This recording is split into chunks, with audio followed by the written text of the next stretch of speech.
We start with the prayer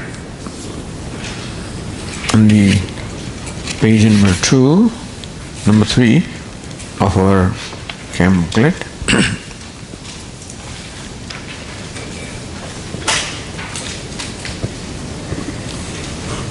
Om Sahana Bhavatu Sahano Bhunaktu Sahaviryam Karavavahai Tejasvinavadhitamastu ma vidvishavahai. Om Shanti Shanti Shanti. Om Purnamadah Purnamidam Purnat Purnamudachyate Purnasya Purnamadaya Purnameva Vasishyate. Om Shanti Shanti Shanti. Shruti Smriti Purananam Alayam Karunalayam Namami Bhagavat Padam Shankaram Loka Shankaram Shankaram Shankaracharyam Keshavam Badarayanam Sutra Bhashya Krutau Vande Bhagavantau Punah Punah. Ishvaro Gururatmeri Murti Bheda Vibhagine Vyomavad Vyapta Dehaya Dakshina Murtaye Namaha. Gukarastvandakaro Ve Rukarastanivartakaha Andhakara Nirodhitvad Gururitya Vidhiyate.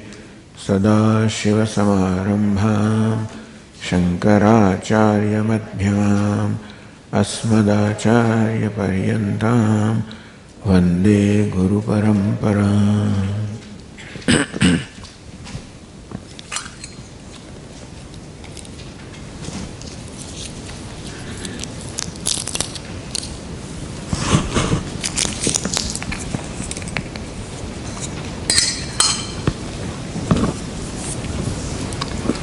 The text that we selected for this retreat is a continuation of the last retreat, which took place 2 years ago in the same location. And we started with the text called Upadesha Saram, which is composed by a great sage, Ramana Maharshi.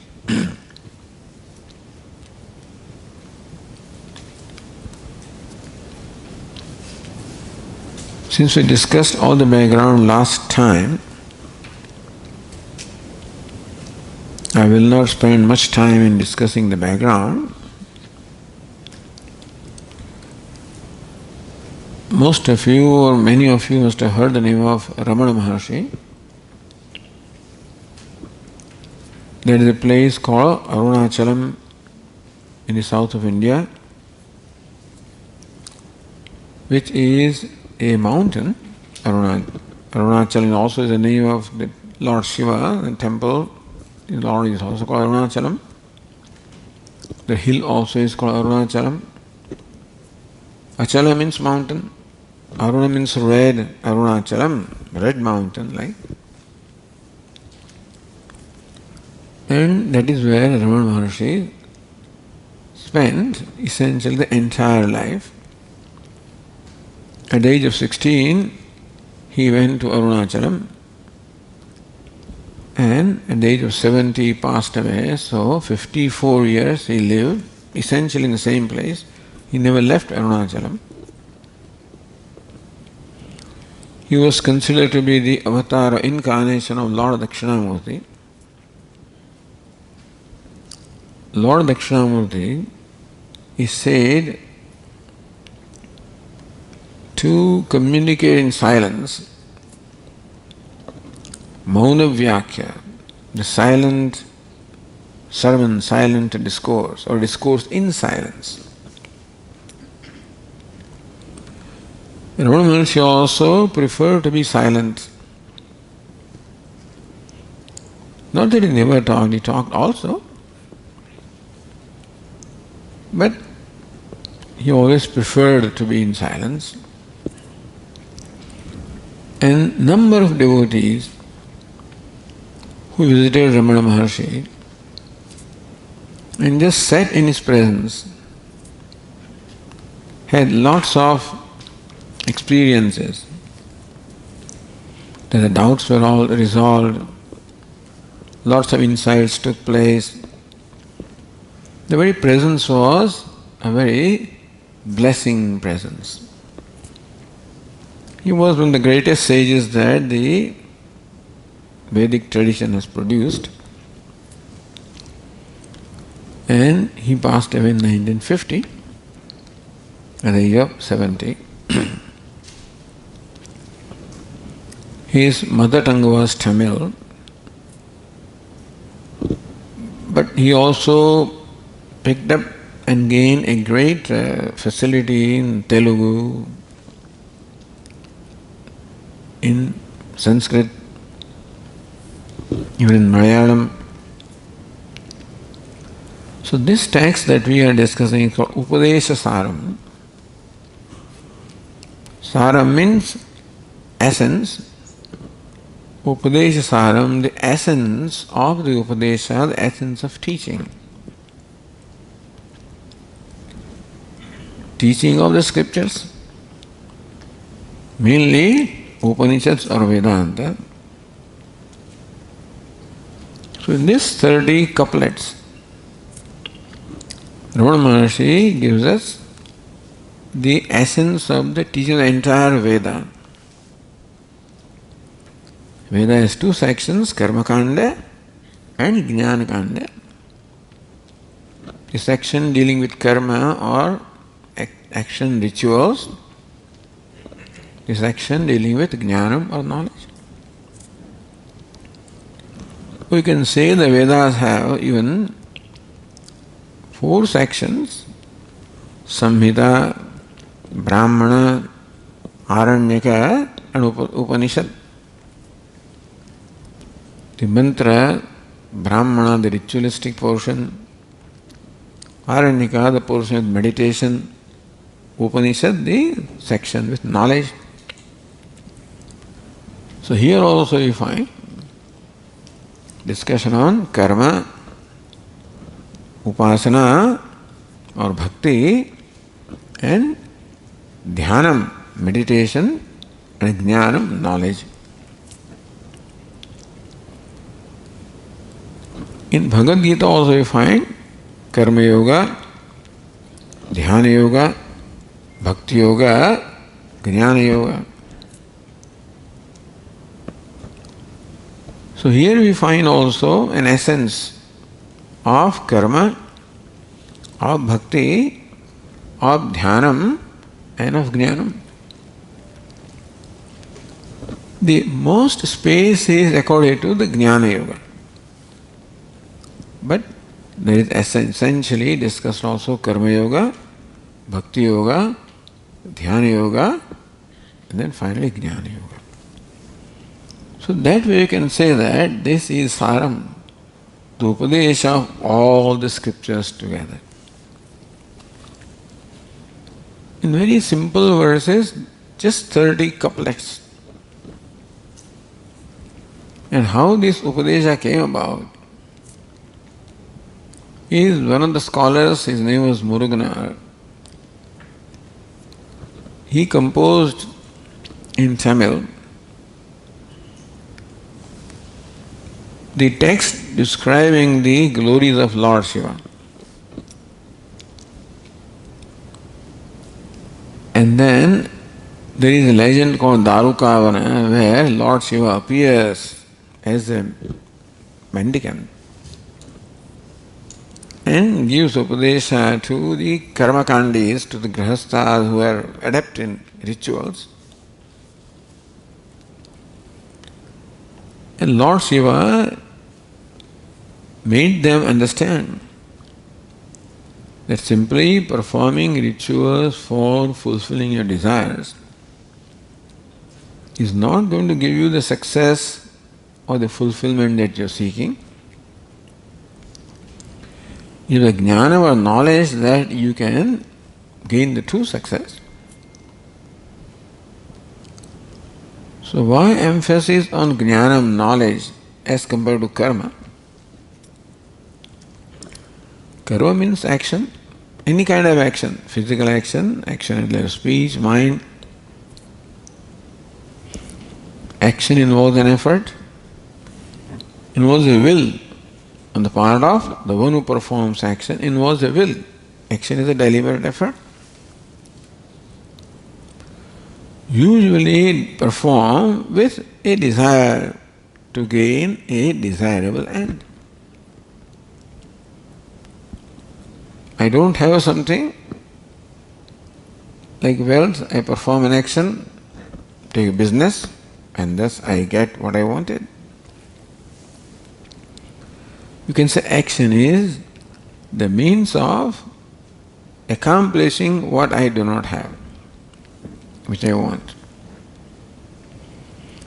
And usually this is the process that the human being adopts in his life. He performs actions with an intention to gain something which is desirable, more desirable than what he has. So human being is seeking something in life. Action is preceded by desire. And desire prompts one to perform the action. Desire shows a need. A need shows that I need something, I'm lacking something, wanting something. So usually desire is an expression of a need, a lack, or a want, or a sense of incompleteness, sense of dissatisfaction that performs action, that prompts the action. I perform the action, satisfy desire, and get what I want. Unfortunately, after getting what I want also, I find that what I got is not quite sufficient. And I find myself desiring even something more, something more, something more. This process of desiring, performing actions, achieving results, discovering that the result or outcome also is not sufficient, and therefore desiring something more, this process goes on from the time beginningless. And the legend of Darukavana, where there were these ritualists performing actions one after the other for accomplishing many ends in this world and the other world. But they never discovered a satisfaction with themselves. So Lord Shiva comes and gives them Upadesha. That look, you should recognize what is it that you want.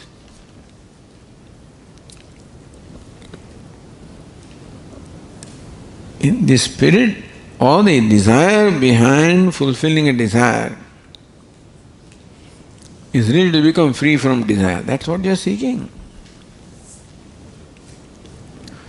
You are seeking freedom in this life. Freedom from lack or want, freedom from desire, freedom from dependence. You want to be independent.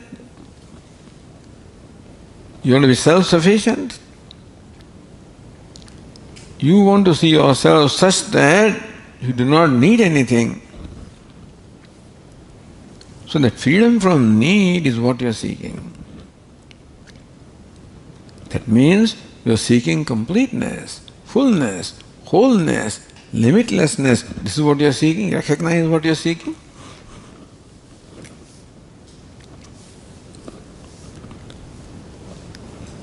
And that wholeness, completeness which you are seeking,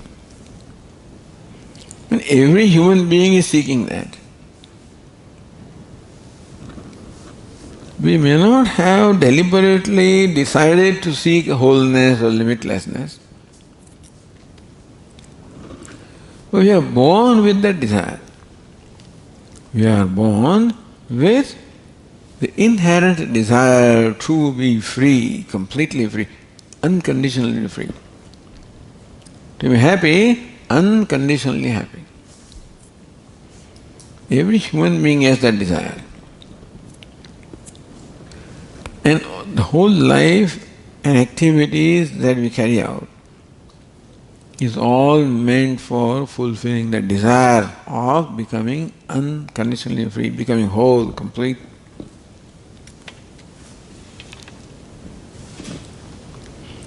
That is because it is presupposed that what I am seeking is outside of myself, different from me.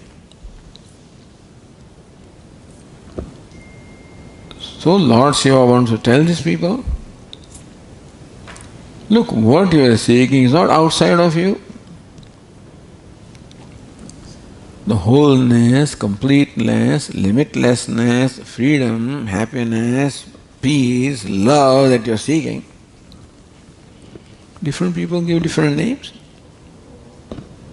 But you recognize that what you are seeking is your own self. You are the embodiment of happiness, you are the embodiment of love, you are the embodiment of freedom. Not knowing that, we are searching for it everywhere. There is a deer called musk deer. And the deer enjoys the fragrance of musk and is searching for it everywhere. Not recognizing that musk is in its own navel.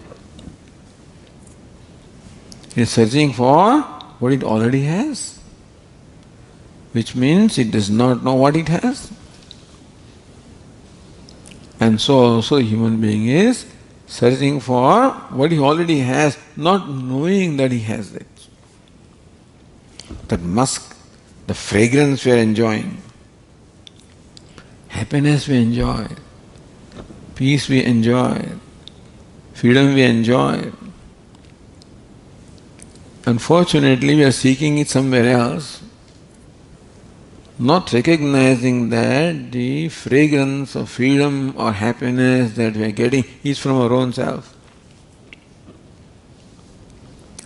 So that's what Vedanta teaches.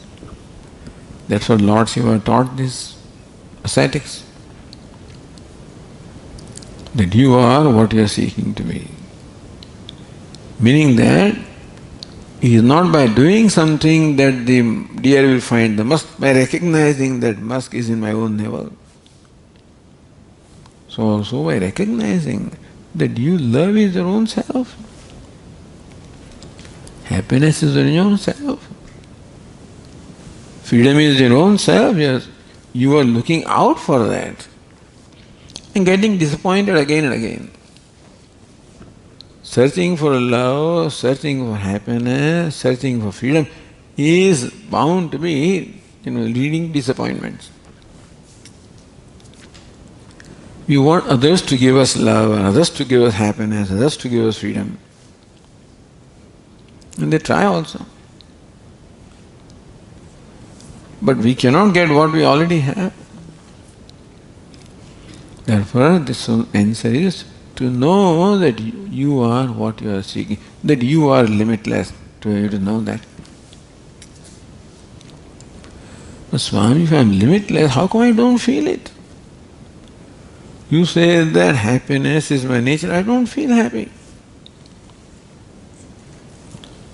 You say love or limitlessness, freedom is your nature, I don't feel that. It is true. I don't feel that, therefore I have taken for granted that happiness is not my nature. It could be your nature and still you may not be feeling that is what is happening. Like the sun is shining, but we still don't experience the light because of the cloud. So something is clouding, veiling that happiness or freedom. So you remove that cloud or veil. So Vedanta teaches a two-step process. First step is to remove that veil called impurity. Impurities of the mind, which are broadly described as raga and dveshas, attachments and aversions, or kama, krodha, lobha, lust, anger, greed. Unfortunately, the mind, which is overcome by these negative tendencies, that very mind deprives us from experiencing our true nature. Therefore, the first process is to make the mind essentially free from those impurities. Then second process, to recognize what my true nature is. Therefore, in the Bhagavad Gita, Lord Krishna gives a two-step program, Karma Yoga and Jnana Yoga. So here also, that same, essentially the pattern is accepted.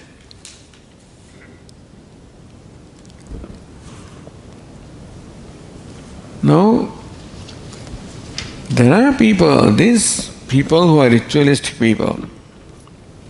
There is a technical question here. Is there a God or not? Is Ishvara there or not? There are many who do not believe in Ishvara for their own reasons. There are many who have come to the conclusion that there is no God or you don't need God in your life. Who is Ishvara? The creator of the universe, sustainer, dissolver, ruler, karma-dhyaksha. The one who oversees all the karmas or actions, karma phaladata, who also dispenses the result of the actions. That is our concept of Ishvara. There are those, the karmakas, the mimamsakas and those, they don't accept Ishvara. They say, you don't need Bhagavan, you don't need Ishvara. As scientists also would say. You don't need Ishvara to create this world. It is natural selection by which all evolution takes place. So first of all, Vedantin says here that there is Ishvara. When you perform the karma or action, you get the appropriate outcome. Who determines what that outcome should be? Ishvara determines.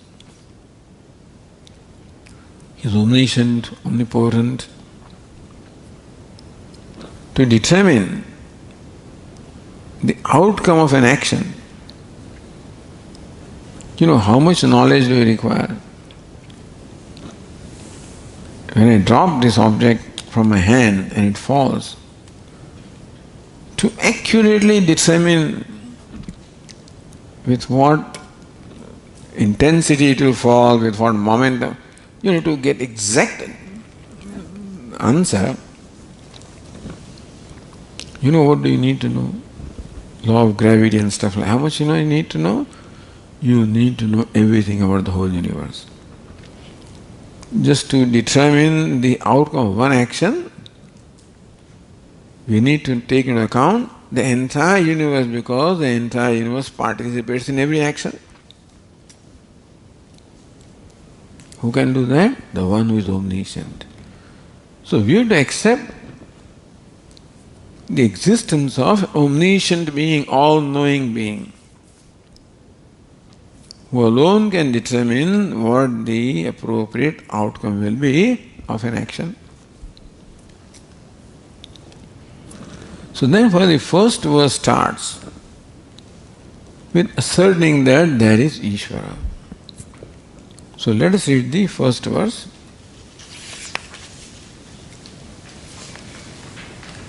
On the page 6.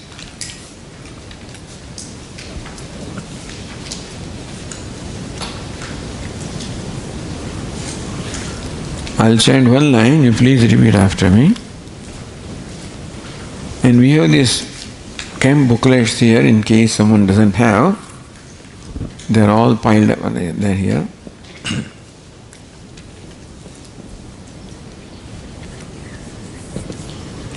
कर्तुराज्ञया प्राप्यते फलम्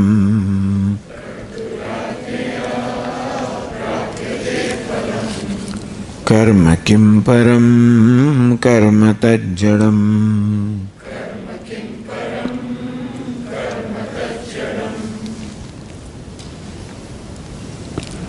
कर्तुः आज्ञया प्राप्यते फलम्. Phalam means fruit. I mean the fruit of the action, the result of the action. Prapyate is attained. Ajnaya, by ajna, by the command, by the rule. Kartuhu, of the karta, of the creator. It is by the law of the creator. So many things are said that there is a creator. Universe is a creation and there is a creator. How do you say universe is creation? Because it is an assemblage of a number of components, all functioning in harmony with each other to serve an intelligent purpose. Like a car is an assembly, where all components are put together to serve a useful, intelligent purpose. So also universe it consists of these countless entities, sentient, insentient. All of them function in one harmony, and together it accomplishes intelligent and useful purpose. Nothing in the universe is redundant. Everything has a place and everything contributes into the scheme of things. From an atom to the galaxies, from a unicellular organism to human being, everything. So it is an intelligent creation. It's a creation. There is therefore a creator. Ishvara is creator. And the creator must have the knowledge of what is to be created. So he must have knowledge of all. He must be omniscient. He must have power to create. And after creation also we find that the creation is functioning in an orderly manner. There is no disorder anywhere. The apparent disorder also, there is a long-term order. There is something, not someone, but there is a principle that also keeps it in order. For that he must be all-powerful, omnipotent. So this universe itself tells us that there must be a creator who is omniscient, who must be omniscient. The ruler who must be omnipotent. He must be omnipresent, and omniscient, omnipotent, omnipresent. Principle must be there. Then only we can explain this universe. That is called Ishvara. So Vedanta begins with Ishvara. There is no spirituality without Ishvara. Kartuhu, and the first word is Kartuhu, sixth case of Kartru, of the Creator.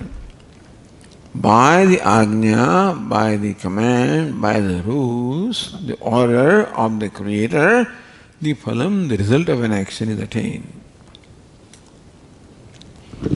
That an action gives rise to an appropriate result shows that there is fairness in the universe.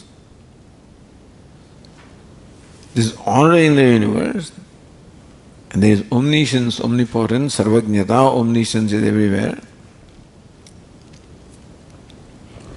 I pointed out this earlier, that wherever you see sarvajnata, omniscience. And this was brought to my attention. Swami, look at your thumbprint. This thumbprint is unique. Nobody else other than the Swami has this thumbprint. Because the thumbprint is used to identify the person, is it not so? When can you identify the Swami from thumbprint? When there was nobody else who had this thumbprint in the past. There is nobody who has this thumbprint in the present, is it not so? And there will not be anybody else who will have this thumbprint. Then only thumbprint can be used to identify, is it not so? So whoever has created a thumbprint must know all the thumbprints of the past, of the present, of the future. Thus you look anywhere, this is just an example, look anywhere. You find sarvajnata, omniscience, just the manifesting.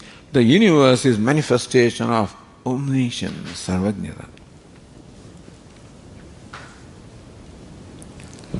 We can also see Ichha Shakti, Kriya Shakti, Jnana Shakti, omniscience of Ishvara. This creation is a result of sankalpa or the creative power. And it's an active, dynamic creation, the Kriya Shakti. Ishvara is the repository of all the knowledge, all the action or power, all the creativity. Kartu Ajnaya, by him, by this alone, there is an order. So karma phala is the result of the order, harmony that exists, which is set up by Ishvara. The Mimamsaka says, you don't need Ishvara, you perform karma, the outcome comes. Who decides that outcome? They say karma itself gives rise to outcome. He says, no. Second line is karma kim param, karma tajjaram. Can karma itself give rise to the outcome? No, because it is an insentient. You require a sentient, intelligent entity to determine what happens. So first verse establishes the existence of Ishvara, who is the creator, sustainer, dissolver, omniscient, omnipotent, of the nature of order, fairness, justice.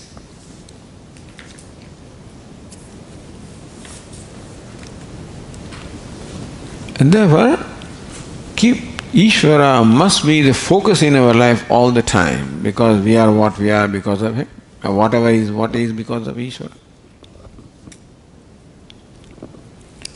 No, but we will attain what we want by performance of karma. So second verse says,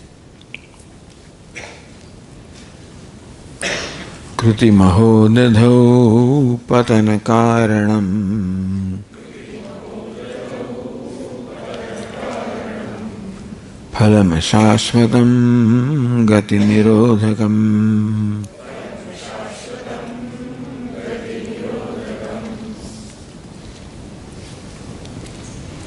Kruti maho dadhau patana karanam.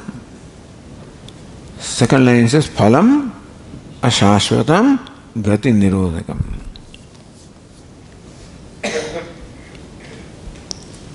Can somebody tell me what is the subject, kartru? in this sentence?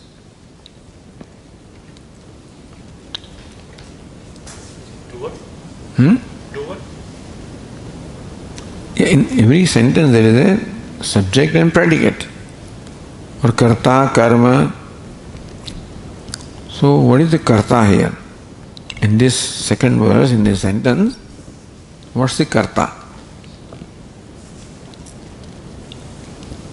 Action. Action falls. That's the word. Action? Where is that? What is action, karma? Is there a word there, karma? No?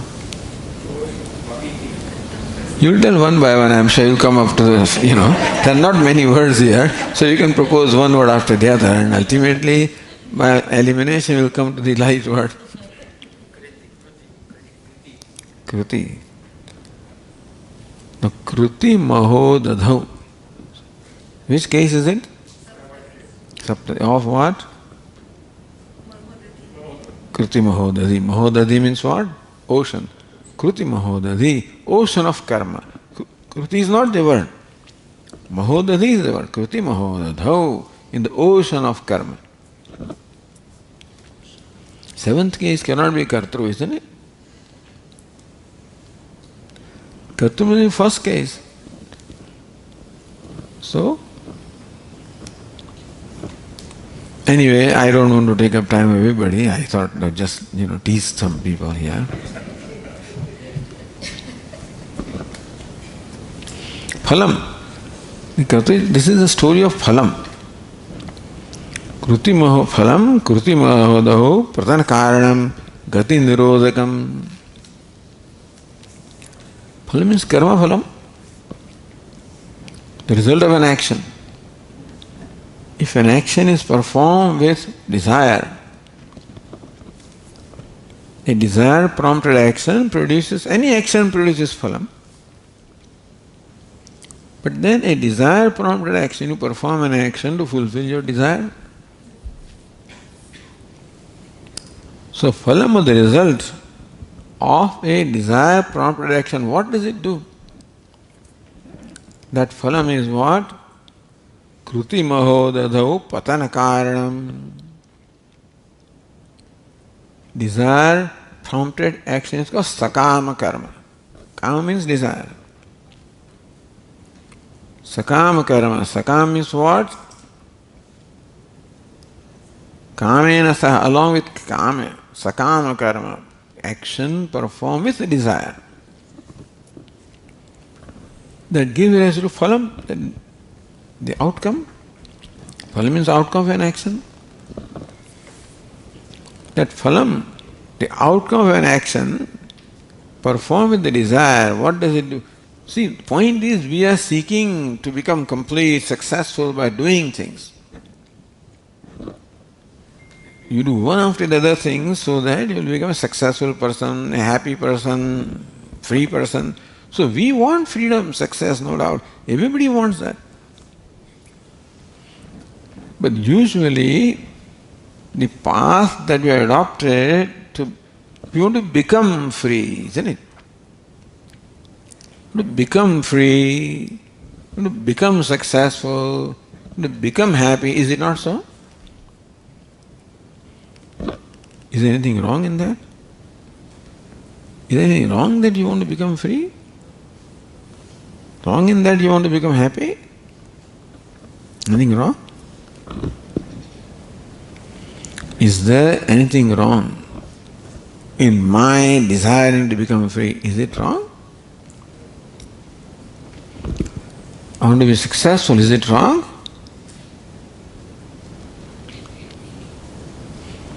It is like the deer wants the musk. Is it wrong? Yes. That it wants to experience musk is all right, but it is searching for it everywhere. That is where it is wrong, isn't it? For the deer to enjoy the musk forever, the knowledge to know that musk is my own nature. So it is that we want to become free, that is where the problem is. I want to become free, in that there is presupposing that I am not free right now, isn't it? I want to be happy. That means it is taken for granted. I am not happy right now. You follow what I am saying? Karma is not a problem. Karma phala also is not a problem. The understanding with which we perform karma, make efforts, that understanding is that with this effort I will get something that I don't have. You don't have a house and so you perform karma, get a house is all right. You are not happy. You perform karma to become happy. No, that is not all right. That's what Vedanta says. Happiness cannot be accomplished as a result of karma. Success cannot be accomplished as a result of karma because you already are happiness or success. And more that deer looks for musk, more and more it will keep on wandering, getting exhausted, and ultimately it falls in exhaustion. Another example is the mirage water, which looks like water, and you keep running towards that. Kruti mahodadau patana karanam. If you perform an action with this understanding that this action should get me freedom, get me happiness, it will only take you for a ride because you are seeking something that you already have. Now, we were giving always example of Puja Swamiji's, that glasses. But this time I had another example. The other day, I finished, usually you wear these masks.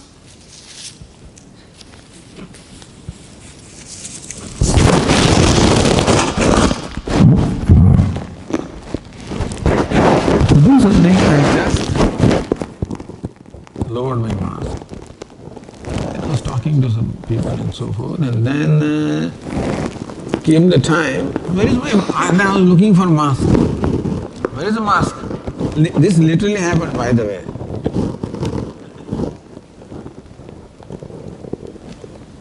So this search for the mask is search for what I already have. I'm sorry, it's quite a racket here.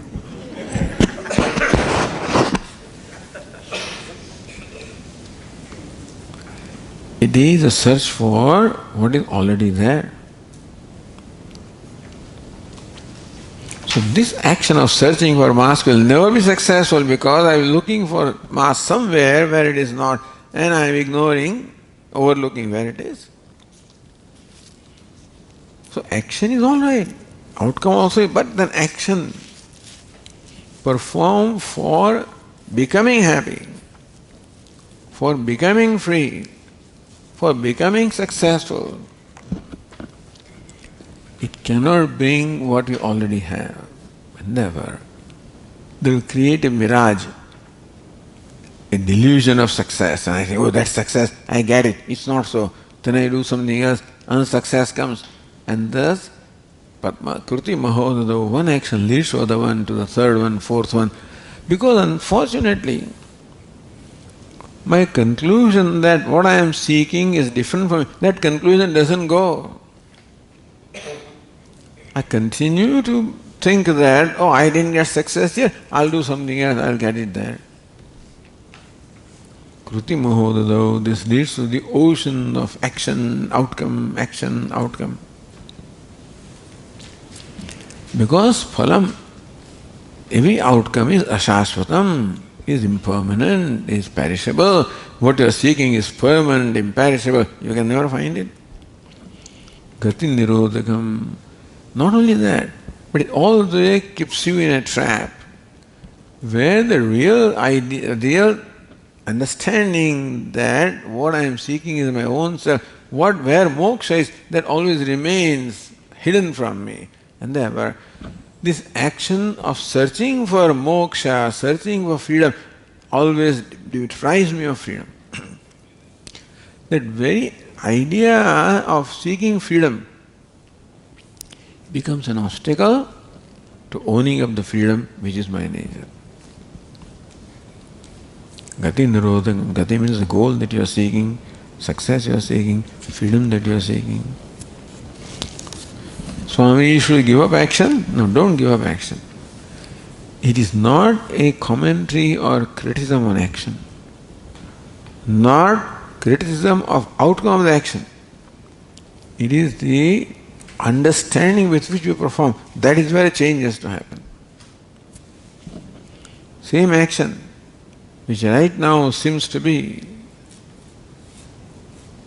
a cause of an infinite search, or an unending search, can also become a means of attaining success, if done differently. So third verse says,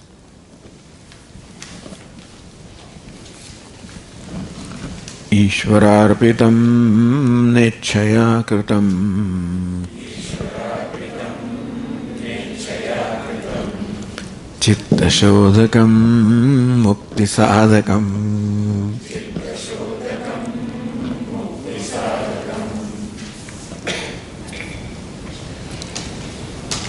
Alright, so what's the kartru here? Ishvarapitam na ichchaya kritam chitta shodhakam mukti sadhakam.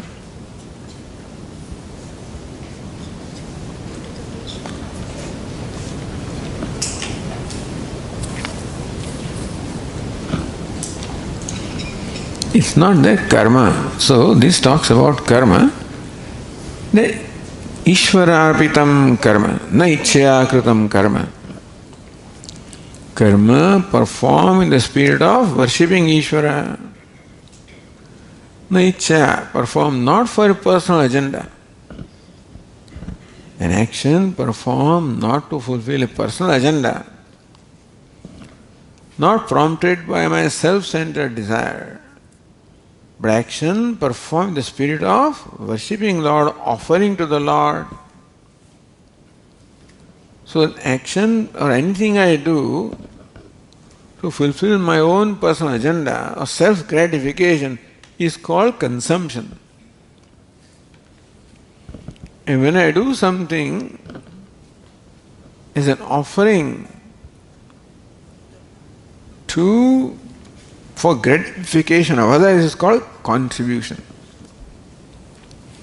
Consumption and contribution. The self-centeredness is called the spirit of consumption, and other-centeredness is called the spirit of contribution. Ishvararpitam. Action performed for pleasing Ishvara. For later on we'll be told, pleasing the world, pleasing others. But Swami, that will be at my cost, maybe. At my cost. What is my cost? Cost of the ego. The ego is always demanding at that cost, meaning that I have to give up my demand, then only I can satisfy demands of others. Normally, an action is performed to fulfill my demand. But suppose I say, no, I want to fulfill demand of others. So whatever it is that I have, my knowledge, my skills, my powers, whatever has been given to me, can be used for self-gratification to fulfill my desires and my needs and my expectations. Or that very same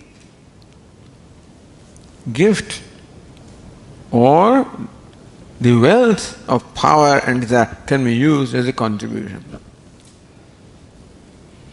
That's what Lord Krishna teaches. That perform your actions in the spirit of yajna, sacrifice, self-sacrifice or contribution, worshipping Ishvara. Worshipping whatever you consider Ishvara. So change has taken, action need not change. What changes? Formerly, I was performing my day-to-day activities. Usually, I perform my actions to fulfill my agenda.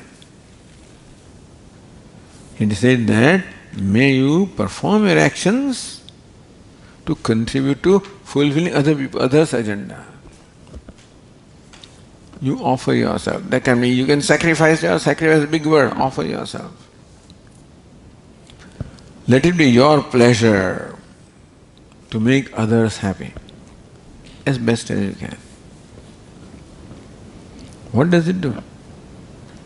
Na ichcha kritam, not action performed not for desire for personal gratification, self-gratification. Ishvara, but offer to Ishvara as an act of worship. You can be a social, you can be any kind of sevak. But if you bring Ishvara, that I am serving the community, which is manifestation of Ishvara, I am serving animals, you may be serving whatever you are serving. The idea is that it is Ishvara in that form. That would be good, better. Chitta shodhakam. So that very spirit of offering, other-centeredness, will progressively remove the self-centeredness. So what comes in the way of experiencing my own happiness or freedom or moksha? Self-centeredness. So that self-centeredness is the main obstacle to our happiness. Unfortunately, we feel that more self-centered I am, more successful I am. I use my power and skills to satisfy my self-centeredness. Says, no, you are creating dukkha for yourself.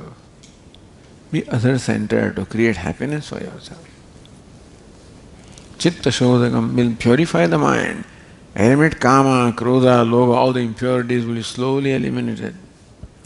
Mukti sadhakam, and the mind then will become fit for knowledge or mukti or moksha.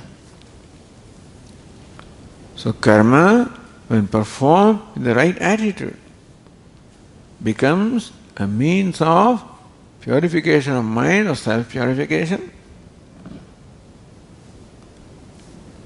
And then there is a desire for knowledge arises in the mind. Or Viditatmananda, desire for self-knowledge arises in the mind. To fulfill that desire, then you go to the teacher, seek knowledge from a teacher, and that's how, with knowledge, you recognize that you are what you are searching for. Thus, in first three verses, the Karma Yoga is discussed by Ramana Maharshi. Next verses discuss the Bhakti Yoga. Bhakti means an act of worship. Bhakti means worship actually. So, worship of the Lord, devotion to the Lord is called bhakti. But that devotion expressed in action is real bhakti. I have a spirit of devotion, but that must be brought into action. So I love you, thank you. So what does it mean? I love you. Maybe you do. But when that love manifests action, no, Swami, this is what I brought for you, I have cooked for you, or something like that, then that love gets an action, that becomes, that love becomes more firm. It gets an expression in action. So love is a good devotion attitude. That attitude should be expressed in action. Then attitude becomes firm. So bhakti is not merely, bhakti is certainly the devotion for the Lord. But bhakti yoga is when that devotion is expressed in appropriate actions.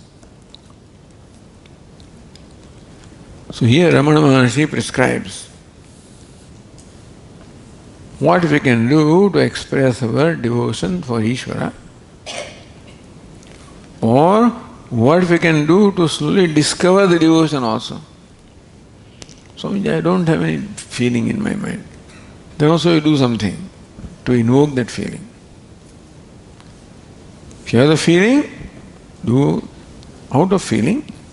Don't have a feeling, still do something that will invoke that feeling. So next verse tells us, Kaya Vangmana Karyamuttamam Pujanam Japas Chintanam Kramat.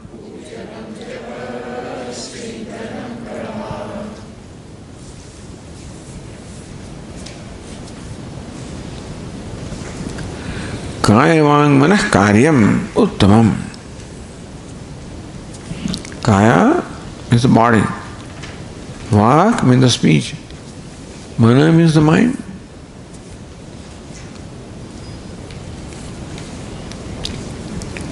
So Kaya Vangmana Karyam. Karyam, action performed at the level of body, Kaya. Vak the speech, Mana the mind. Act of worship. Action is what? Act of worship performed at the level of body, at the level of speech, at the level of mind. What are they called? Pujanam, japa, second line is Pujanam, japaha, chintanam, kramat. An act of worship performed at the level of body is called Pujanam, puja. An act of worship performed at the level of speech is called japa. An act of worship performed at the level of mind is called chintanam. Kramat, in that order. Uttamam, superior. So meaning that an act of worship can be performed at the level of kaya, the body, vak, the speech, manaha, the mind. And Ramana Maharshi says that in that order, each following one is superior to the preceding one. Meaning, act of worship itself is a great thing to do, have. In there also there is a sequence that act of worship performed at the level of speech is superior to the act of worship performed at the level of body. And act of worship performed at the level of mind is even superior to the act of worship performed at the level of speech. Meaning we can express our devotion in action at three levels: at the level of body, level of speech, level of mind. That's called pujanam, japaha, chintanam. So, chintanam, you can say meditation, mental worship, physical worship, oral worship, mental worship. So, same karma yoga now, Ishwararpitam, action offered to Ishvara. That action is at the three levels: physical, oral, and mental. And we can perform these actions, special actions, as an offering to Ishvara. So, this is Bhakti Yoga. And one by one these actions are described in subsequent verses.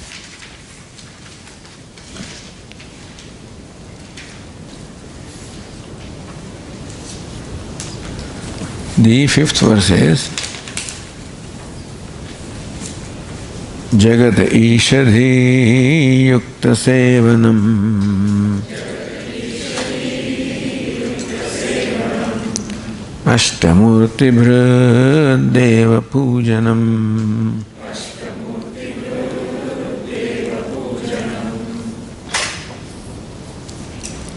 So Pujanam is the act of worship performed at the level of body. Here Ramana Maharshi describes a very exalted worship. worshipping Ishvara at the level of body is called pujanam. What Ishvara? Jagataha Ishadi Yukta Sevanam. Sevanam, serving. Jagataha, serving the world. Ishadi Yukta, serving the world with this attitude that this is Ishvara in front of me. That Ishvara is manifest as the universe. And therefore, serving the universe with the attitude that this is the service of Lord who is manifest in the form of universe.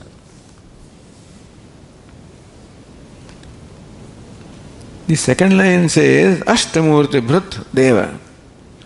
Deva means Ishvara. Ashtamurti Bhrut, who is of the 8 forms. Ashta means 8, Murti means forms. Ishvara of 8 forms. So Ishvara is manifest as a universe. And there are 8 primary manifestations of Ishvara in the universe.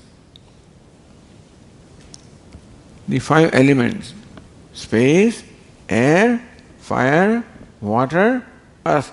These 5 elements are nothing but Ishvara is manifest as space, air, fire, water, earth. 5 elements. Then sun and the moon, the luminaries. And 8th is the self. So these 8 make up the whole universe. So worshipping not only universe, recognizing that the universe is a manifestation of Ishvara, 8 form Ishvara. So space also is manifestation of Ishvara, air, fire, water, earth, sun, moon and the self. That is called Ishvara Pujanam. This is the Pujanam, the worship of Ishvara of 8 forms. We'll continue this and come to where we have, we have reached in the last retreat. If you get time, there is a very nice summary of these verses, as I said, and maybe you look at them, so it will be revision, and you may get a clarity of understanding also. And you are listening to these questions right now. You can write them down. So in the evening, then you may be able to get answers to those questions. We will complete with a prayer. Om Purnamadav Purnamidam Purnat Purnamudachyate Purnasya Purnamadaya Purnameva Vashishyate. Om Shanti Shanti Shanti. Shankaram Shankaracharyam Keshavam Badarayanam Sutrabhashyakritau Vande Bhagavantau Punah Punah Ishvaro Gururatmeti Murti Bheda Vibhagine Vyomavad Vyapta Dehaya Dakshinamurtaye Namaha.